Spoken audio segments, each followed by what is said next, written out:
How do you change the engine oil in your 66 series tractor? Now, I know this seems pretty trivial to some, and it's pretty straightforward for a lot of you guys, but there's probably someone out there that's wondering, how do you change the engine oil on your 66 series tractor? This probably also goes for the 06, the 56, and the 86 series as well. First thing when you change your engine oil, and this kind of goes for pretty much anything with an engine, just run it for a little bit, get the oil warmed up.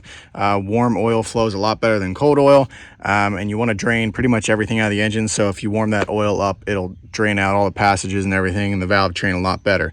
So warm it up. I took it for a quick drive, brought it from the barn down to here, put it in low gear, ran around 1500 RPM, 5-minute drive, got it warmed up a little bit. What you're going to need is a 1 1/8 inch wrench or socket, whatever you prefer, or an adjustable wrench, I guess, if you have one. I don't like adjustables all the time because they can move a little bit, and then you end up rounding the edges on your thing, like you kind of see in the past. This one had been rounded out. 1 1/8 inch wrench. We'll see if I can do this one-handed. Turn it, count, there we go, counterclockwise.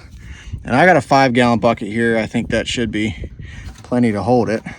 You can tell by the color of the oil on my hand, it's not like black, it's kind of like blackish brown, which is good. I change the oil in this tractor every year. We put 100 hours on this tractor every year, so it's not a high hour order. Wow, I can't speak. It's not a high hour oil change, so I technically wouldn't have to change the oil. I could change it later in the season, but I prefer to get all my servicing done before hay season starts every single year. That way I've got a good fresh oil change in my engine. And yeah, I'd rather change oil more frequently than deal with problems down the road. We've had engine problems in the past with this tractor. After the first year running this thing, we went to change the oil and change the oil pan gasket because it was leaking, and we had a bunch of bearing material in it. So I change the oil frequently now. You don't have to, but it's something that I do. I definitely overcompensated as far as bucket sizes.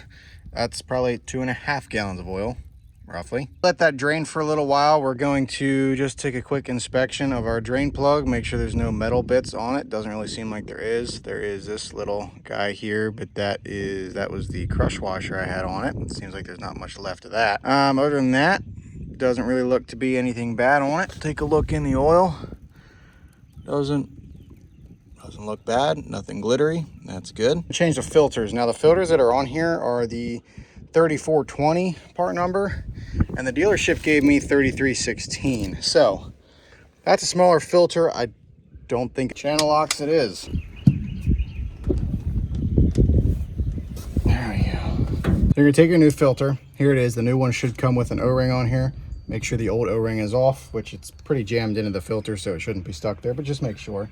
Now here's what they tell you not to do. They tell you that you're supposed to use new oil to lube up this ring. Never once in my life have I done that. Dip your finger in the bucket, if you're me, and do that. There will probably be people that tell me I'm going to destroy something if I do that. I've done it all my life, never had a problem. Anyway, spin the new filter on like that.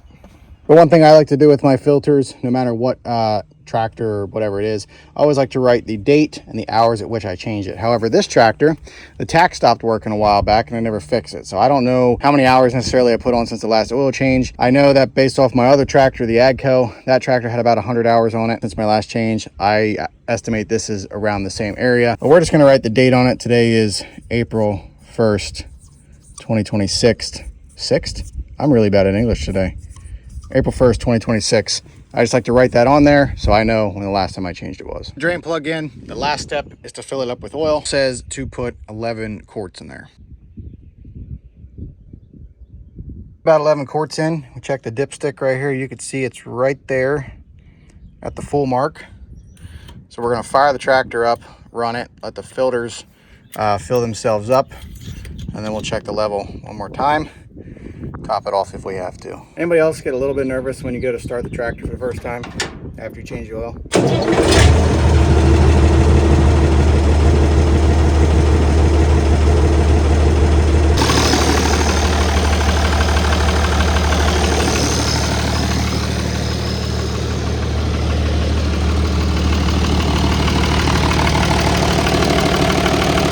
Alrighty, we topped it off, put about another quart in it. That's how you change the oil in your 66 series tractors and a bunch of other IHs.